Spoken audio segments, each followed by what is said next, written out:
Greetings and salutations, everyone. My name is Kiorkof, and welcome to my YouTube channel. Today, we're talking about 6 must-have players for the 2023 fantasy football season. Now, for those of you who are familiar with the channel, you know that I always like to isolate specific variables that give our fantasy prospects advantages over the course of the season. Variables such as strength of schedule, offensive line player, or even opportunity, whether that be a target, a rushing attempt, or a rushing attempt inside the 5-yard line. All variables that help our fantasy prospects. So over the course of today's episode, I've collected data and statistics this offseason that I will be presenting in regards to these prospects. In specific, the 2 quarterbacks that I'm going to be mentioning as must-have players going into the 2023 season are Trevor Lawrence and Justin Fields. Both quarterbacks that are going into year 3. And when you look at the entire history of year 3 quarterbacks going all the way back to 2017, we have seen a significant increase in terms of overall fantasy production over the course of their 3rd season, especially when these quarterbacks have been given help at the wide receiver position. And luckily for Trevor Lawrence and Justin Fields, with the help of Calvin Ridley and of course DJ Moore, they'll be taking that next step forward. Now let's talk about some of the statistics that I've gathered that gives me so much confidence, which makes these 2 quarterbacks must-have options for the 2023 fantasy football season. So let's go ahead and present some statistics to you guys. So when I went ahead and I collected all the data in regards to quarterbacks that were going into year 3 and how much production they found in comparison to their 2nd year over the course of 2017 through 2022. Now, when we go ahead and looked at the entire spectrum of these players, any quarterbacks who did not miss significant time due to injury and or weren't already terrible players prior to year 3. This even does include players like Baker Mayfield and Mitchell Trubisky amongst the 11 players that are going to be kind of averaged out on the left side of the graphic. So yes, even though those weren't the greatest overall players, they were still eligible for this overall play, while other quarterbacks like a Kyler Murray was not because he was injured in year 3. And there were other quarterbacks like Daniel Jones who in his first 2 seasons did not prove anything, and in year 3 continued to fumble not only the ball but his career at times. So when I isolated these 11 starting quarterbacks and took their 2nd year production comparative to their year 3 production, I found the following. As you can see on screen, in terms of passing yardage, nearly a 9% boost in terms of total passing yards, almost 12% in terms of total passing touchdowns, almost 13% less interceptions thrown, more rushing attempts on average, less rushing yardage, more rushing touchdowns, and about almost 8% in terms of total fantasy points increased. Now, these were 11 starting quarterbacks who we've all witnessed their performances between 2017 and 2022. Now, even though there is an argument to be made for year 3 quarterbacks, of course, gaining more experience and taking a step forward, what I wanted to isolate were the quarterback experiences in which these stud quarterbacks got help at the wide receiver position, which elevated their offense and, of course, specifically, their statistical averages over the course of 1 year to the other. So when I went ahead and isolated 5 starting quarterbacks, all of which who were given wide receiver help in year 3, we're talking about Tua Tagovailoa getting Tyreek Hill, AJ Brown joining Jalen Hurts, Stephon Diggs joining Josh Allen, Brandon Cooks joining Jared Goff, and of course Amari Cooper joining Dak Prescott. When you take all of these into account, all of these quarterbacks improved in year 3 dramatically. Now, when I went ahead and took the per game averages of all 5 of these quarterbacks from year 2 to year 3, we found significantly higher overall levels of production in comparison. We're talking about a 25% jump in passing yardage, 33.7% jump in passing touchdowns, 10% less interceptions, nearly, more percentage of rushing attempts, less rushing yards, which is consistent, less rushing touchdowns, but to cap it off, a 21.9% increase in fantasy points. These are numbers that we are hoping to potentially witness from guys like Justin Fields and Trevor Lawrence going into the 2023 fantasy football season. You may be asking, where's Trey Lance in this conversation? Well, unfortunately, he may not even be the 2nd string quarterback for his team this year, much less 1st string. And other quarterbacks like Mac Jones going into their 3rd year, I can understand that. But in comparison to someone like Justin Fields and Trevor Lawrence, who last season finished as QB6 and QB7, he obviously has a lot of ground to gain. On top of it, the wide receiver that he's getting this offseason is Juju Smith-Schuster in comparison to guys like DJ Moore and Calvin Ridley. As I'm sure we can all agree, those other wide receivers are significantly better than Juju Smith-Schuster as an addition to these offenses. So just putting that into perspective. Okay, before we get into today's content and go over statistics as such, A reminder, if you guys have not yet already, be sure to subscribe to the channel. We're making daily fantasy football content for the entirety of the 2023 season with a singular goal of giving you as much information as possible so that you can make informed decisions, whether it is on draft day, waiver wires, starter sits for the entirety of the season, so you can win a 2023 fantasy football championship. On top of it, for those of you who want additional advantages this offseason from me to you, be sure to go down to the description of the video, click on the link traveling over to Underdog Fantasy. At this current moment in time, if you sign up using code Andrew and make a first-time deposit minimum of $10, not only are you going to get a first-time deposit match up to $100, you're going to get my 2023 fantasy football draft guide and rankings. The draft guide consists of hundreds of hours of effort that I've gone ahead and produced in terms of collecting statistics and data that represents my methodology as to how I draft each position and the statistics that back the reasons as to why I approach my 2023 fantasy football draft as such. So just giving you some perspective on the matter. Additionally, the rankings that are within the draft guide are by position: quarterback, running back, wide receiver, tight end, kicker, and defense by tier. Half PPR, full PPR, 4 point per passing touchdown, 6 point per passing touchdown. Top 200 flex in both half PPR and full PPR, which includes quarterbacks, running backs, wide receivers, and tight ends. Again, those rankings are updated every single week. So for those of you who are looking to draft later on in August, I got you covered. For those of you who are potentially looking for an updated overall ranking, be sure you check your email, specifically your spam folder, because when I send those emails in terms of Excel sheets with updated rankings, perhaps they might end up in the spam folder. So keep an eye out for that.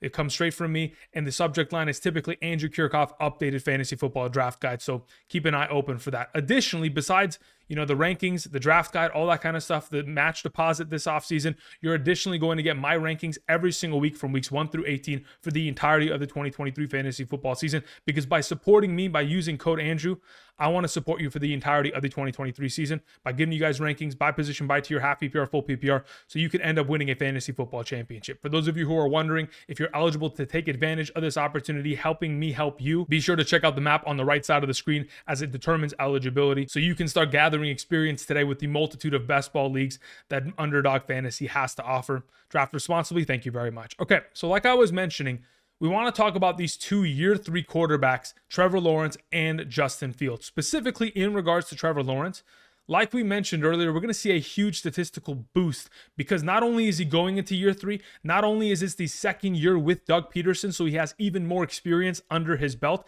now he has the addition of Calvin Ridley. There is a lot of momentum behind Trevor Lawrence as we approach year 3, and based on what he was able to accomplish last year, I see him actually taking that next step forward. Specifically last season in 2022, averaged 18.2 fantasy points per game. Within the 16 regular season games in which he didn't leave early, there was a game against Houston. They blew him out in the first half. He didn't even play in the second half. So 18.2 fantasy points when he's playing a full game. 8 of those 16 games consisting of 2 or more touchdowns. So about a 50% rate, which isn't fantastic, but overall, he's going to continue to get better. I mean, he is with Doug Peterson, who is a quarterback whisperer, a guy that was able to elevate Carson Wentz in Philadelphia to being an MVP candidate prior to his ACL injury, a guy that was able to elevate Nick Foles to winning a Super Bowl that given year against Tom Brady and the New England Patriots. We have seen Doug Peterson help quarterbacks take that next step, and absolutely Trevor Lawrence is the next quarterback within that line. Now, the Jaguars last season threw the ball in terms of passing attempts the 10th most times amongst all teams in the National Football League. They had the 13th most passing yards and the 14th most passing touchdowns. As Trevor Lawrence continues to learn, gain experience, that touchdown productivity, his overall efficiency, it's going to continue to grow. So as long as they stay within this top 10 to 12 of passing attempts, passing completions, passing yardage, the touchdowns are going to continue to rack up as we approach the 2023 season. Now, besides the passing game, which we know that Trevor Lawrence is a talented quarterback, coming out of the draft, first overall to the Jaguars, was touted as being the next, Andrew Luck. So when you add Calvin Ridley into this equation, alongside Christian Kirk, Zay Jones, Evan Ingram, who all played extremely well last season, of course, he could potentially become that next Andrew Luck. He really can be. And honestly, when we talk about the fact that Calvin Ridley, the last time we saw him play, yes, it was in 2020, but the guy had 90 catches, over 1,300 receiving yards, 9 receiving touchdowns, and was a top 3 fantasy wide receiver. Being able to plug him into this offense as an outside player, someone that played 88% of his offensive snaps out wide within the Atlanta Falcons offense, when you add him to this offense, with Marvin Jones gone, with a plethora of targets vacated, and you have, one of the better deep passing quarterbacks in the National Football League. Trevor Lawrence had the 5th most passing attempts, 20 or more yards down the field. I mean, again, Calvin Ridley is a deep ball receiving threat. In 2020, was number 1 in targets, number 1 in receptions, number 2 in receiving yards, and number 24 in receiving touchdowns in terms of targets of 20 or more yards down the field. We know that they're going to continue to unlock that part of this offense, and when they do, of course, Trevor Lawrence will be taking that step forward. Now, besides the passing statistics, of course, Trevor Lawrence separates himself from the pack, with quarterbacks like a Kirk Cousins or a Jared Goff by having rushing upside. In the last 2 seasons, on a per game basis, if you take that and spread it across 17 games, we can expect to see potentially 69 rushing attempts for 320 rushing yards and 4 rushing touchdowns this upcoming season, which is 56 fantasy points, which is going to be on top of all the passing work that he is going ahead and contributing to our fantasy teams. So being able to get yourself the rushing production on top of it with a young athletic quarterback continues to separate him. Now, if we take his 2022 averages over the entirety of the season, weeks 1 through 18, and we take all the percentages that I mentioned prior in terms of a 25% increase in passing yards, nearly 34% increase in passing touchdowns, nearly 22% increase in total fantasy points, the projections on a per game basis this upcoming season for Trevor Lawrence are pretty crazy. I mean, we're talking about averaging over 300 passing yards a game, averaging 2 passing touchdowns a game, 0.3 rushing touchdowns per game, 16 rushing yards. Overall, incredible numbers to say the least if we are able to see that step forward from Trevor Lawrence. And if you spread it across a 17-game season, we're talking about Trevor Lawrence having very similar overall production to what we saw from Justin Herbert in year 2. If you guys remember, over 5,000 yards, over 35 passing touchdowns, incredible work in terms of rushing and being able to find the end zone, whether it was with his arm or with his legs. Very similar numbers can be found this upcoming season for Trevor Lawrence, and that's what I'm expecting, making him a must-have option. Now, when we talk about Justin Fields, his upside is even higher considering what we witnessed late in the 2022 year. Now, we know that this offense was one of the worst in terms of overall passing statistics. I mean, when we look at the history of the National Football League, the only other starting offense throughout an entire season that had less passing attempts was the 2004 Pittsburgh Steelers when Big Ben was a rookie. They ran the ball a lot there, and of course, he's a rookie quarterback there, so they were trying to get him more experience. But when we're talking about Justin Fields and the passing statistics and all that gathered, it really is secondary to his rushing work. He's the 3rd quarterback in NFL history to have 1,000 rushing yards. So obviously that is one of the biggest markers as to what his potential success is this upcoming season. Now, I understand he struggled early from weeks 1 through 4, only averaging 9.39 fantasy points per game and was awful in terms of passing with a 50.8% passing completion percentage.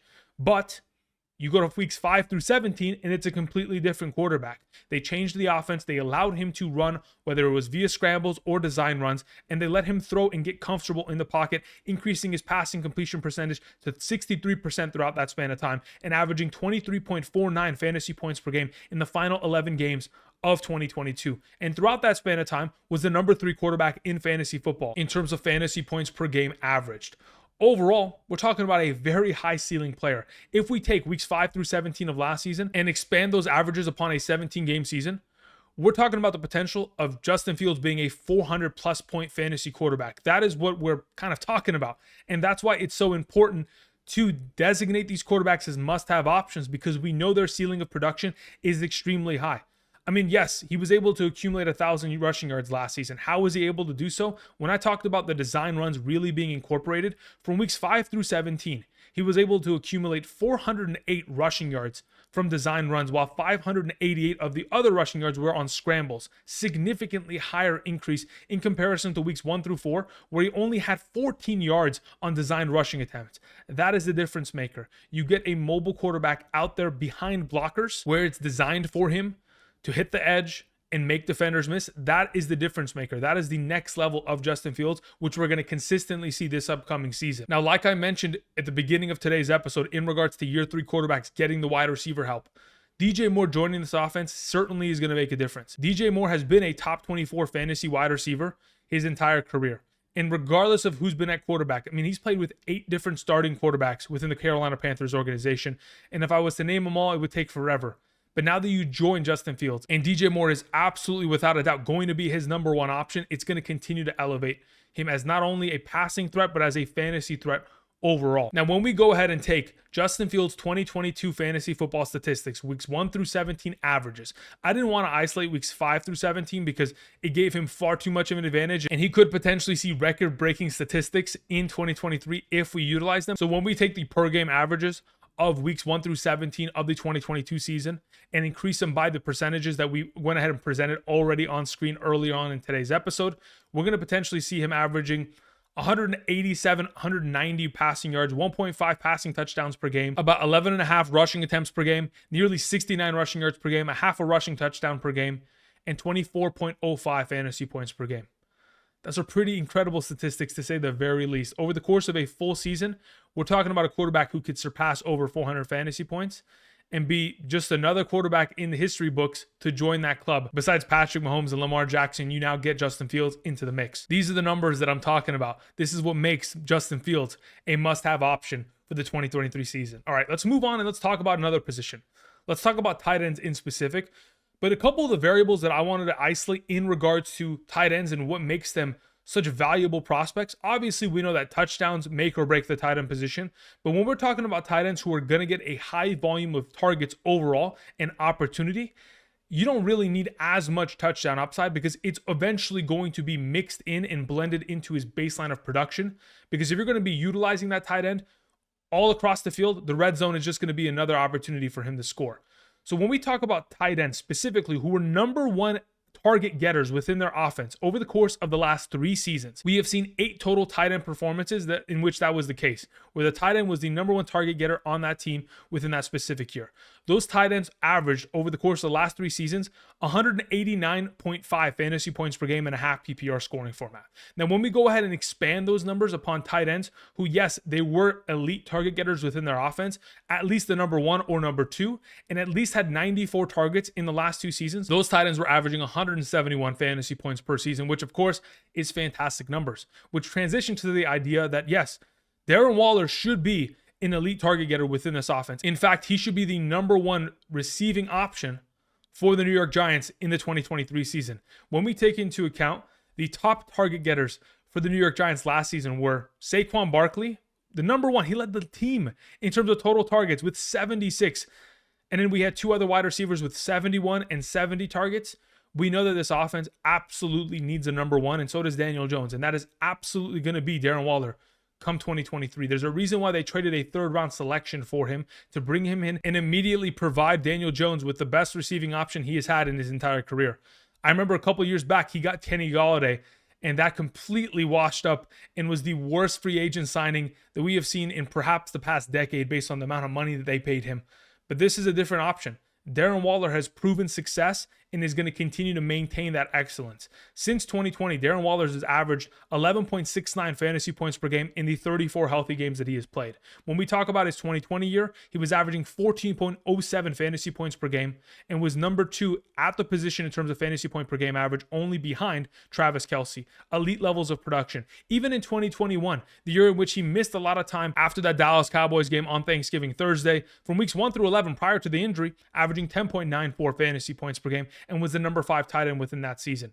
We have seen him find a lot of success. And even though the last 2 seasons have been dealing with a lot of injuries that have revolved around Darren Waller's lack of production, I truly do believe that this man can stay healthy within this offense that is going to target him a consistent amount of opportunity. He should be a top 5 fantasy tight end this upcoming season. I mean, in games over the course of the last 3 years, the 34 healthy games that he played, in games in which he had 4 or more receptions, averaging 13.39 fantasy points per game, was able to accomplish that in 26 of the 34 games, which is about a 76% rate.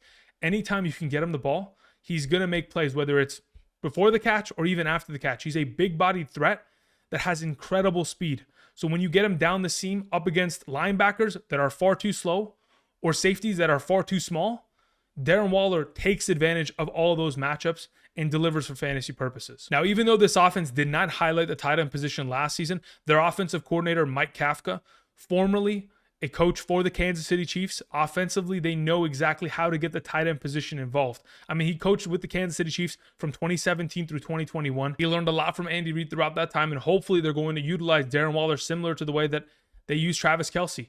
not as a tight end who lines up on the inline, but someone who lines up out wide, and they can take advantage of all the mismatches that are on the table within that given week. Now, even though we haven't seen much of Darren Waller in the last 2 seasons, again, like I mentioned, because of those injuries, most recently during the preseason game earlier this week, we did witness that in the first drive with the first team offense, Daniel Jones, in the first 7 snaps, threw the ball in the direction of Darren Waller 4 times. 4 targets, 3 catches, 30 yards immediately within the first drive.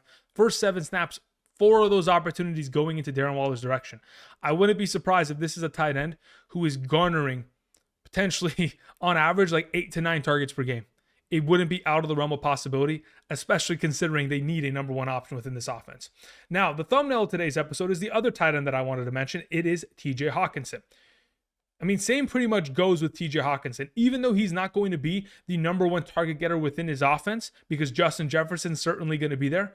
What they demonstrated last year after acquiring TJ Hockenson via the trade with the Detroit Lions was they're making a concerted effort to highly utilize the tight end position. There's a reason why TJ Hockenson set career highs in targets, receptions, and receiving yards last season. As soon as he's joined the Minnesota Vikings, from weeks 9 through 18, was averaging 9.99 fantasy points per game and a half PPR, was the number 4 overall tight end in terms of fantasy points per game on average. Throughout that span of time with the Minnesota Vikings, garnered a 23.76% target percentage. In terms of targets per route run, was targeted nearly on 1 of every 4 routes that he ran last season with the Minnesota Vikings, just in the regular season overall. In the 11 games that he played with the Minnesota Vikings, especially when we include the playoff game against the New York Giants, in 8 of those 11 games, he was able to garner 8 or more targets. In those games, averaging 12.2 fantasy points per game.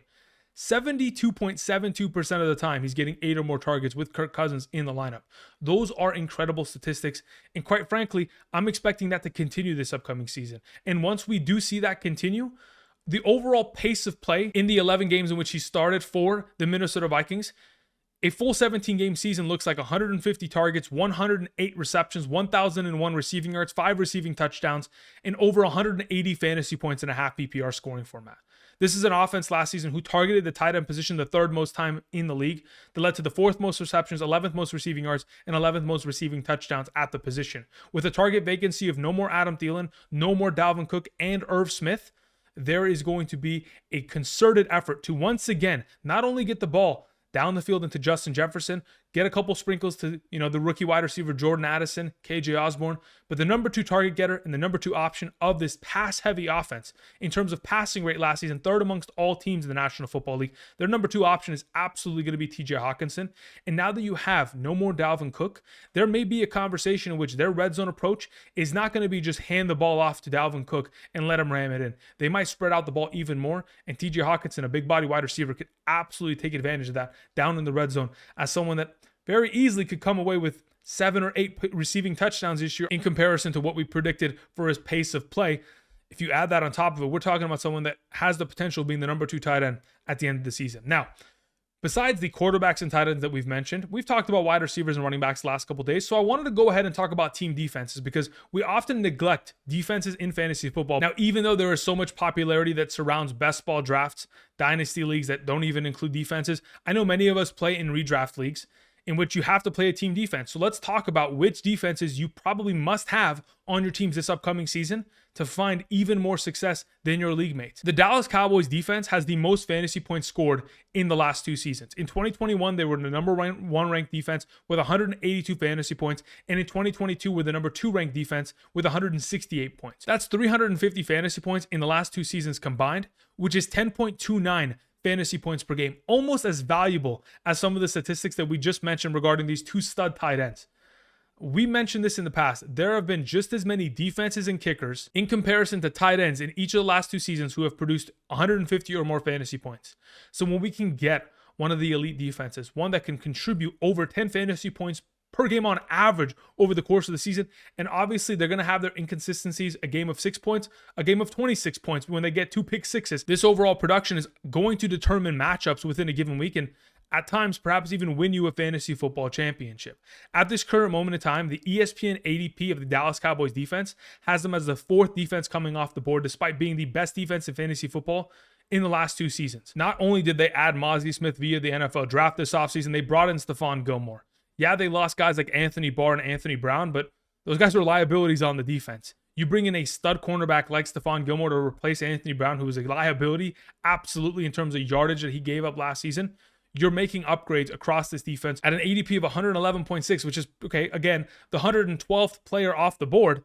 Why not go ahead and invest in a defense when the rest of your league is thinking, oh, I don't need a defense, I can wait on it. I'm going to be one of those sharper players that waits on a defense and grabs one at the end of the draft. Get an elite defense because they're going to carry you throughout the season, especially when you need it most. Now, another defense that I absolutely wanted to mention is the New England Patriots, one that has been one of the most consistent defenses in all of fantasy over the course of the last 5 years. In fact, in the last 5 years, the New England Patriots defense has ranked as number 1, 2, 12, 4, and 1. They have been the most consistent defense in fantasy football since 2018, and there's not really much of a surprise. We know what Bill Belichick is capable of doing. So going into this upcoming season, I'm thinking to myself, well, the New England Patriots in the last 2 years has ranked as the number 2 and number 1 defense, putting up 158 and 186 fantasy points. That's 344 fantasy points. The only team that's even close to the Dallas Cowboys in the last 2 years, obviously averaging over 10.0 fantasy points per game. The New England Patriots, another one of these defenses that should be on your roster. Currently, their ADP via ESPN Fantasy, 143.3. Significantly behind the Cowboys. As it currently stands, the ADPs are the 49ers at 74.6. Then it goes Steelers, Bills, Cowboys, Saints, Dolphins, Jets, Patriots. Why are the Patriots so low? Bill Belichick knows what he's doing. He has set this defense up for success each of the last 5 years. I don't see this defense taking many steps back. If anything, they're probably going to continue to be just as consistent as they've been in seasons past as they continue to gather fantasy points per week that are at the level of elite tight ends and or at sometimes better than your RB2. All of this in order to help you guys. Check out these defenses. Make sure that you're grabbing elite defenses in your draft, especially when you have a defense or a kicker. They make a huge difference.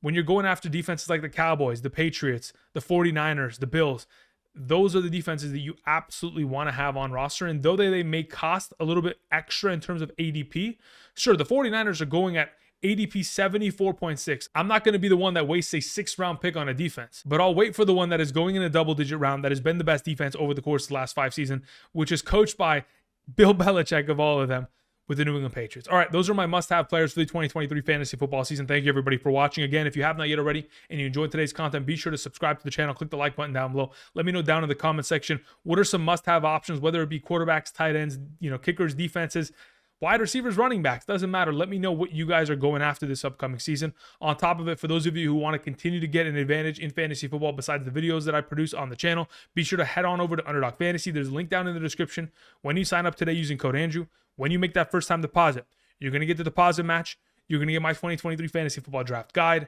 the rankings, and weekly rankings every single weekend, Sunday morning from weeks 1 through 18 in order to help you win a fantasy football championship. Thank you, everybody, for watching. And until next time, I'll see you guys. Peace.